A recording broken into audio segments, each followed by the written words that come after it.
নভেম্বরের শেষ প্রান্তে এসে দেশে শীতের হাওয়া বইতে শুরু করেছে ঠিকই, কিন্তু পুরোপুরি শৈত্যপ্রবাহ নামার সম্ভাবনা এখনো খুবই ক্ষীণ।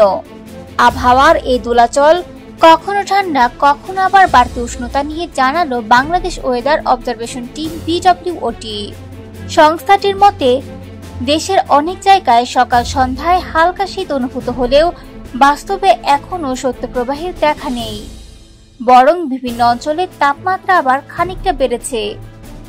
যদিও এই উষ্ণতা দীর্ঘস্থায়ী হবে না, তাদের পূর্বাভাস বলছে নভেম্বরের বাকি সময় বড় কোনো শৈত্যপ্রবাহ আসার সম্ভাবনা নেই।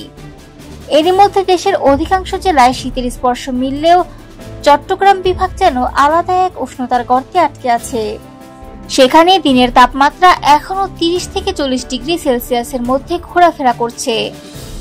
রাতেও তাপমাত্রা নামছে না 20 ডিগ্রি সেলসিয়াসের নিচে।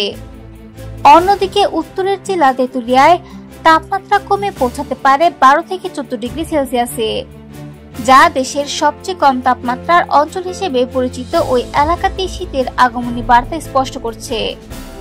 দক্ষিণে টেকনাফে তাপমাত্রা 18 থেকে 20 ডিগ্রির উপরে থেকে উষ্ণ আবহাওয়া বজায় রাখতে পারে। ঢাকাতেও শীতের দোলাচল স্পষ্ট।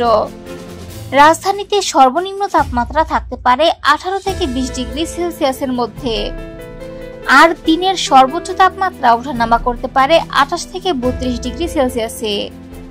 BWOTর মতে প্রকৃত শীতের আমেজ পেতে এখনই অপেক্ষার পালা।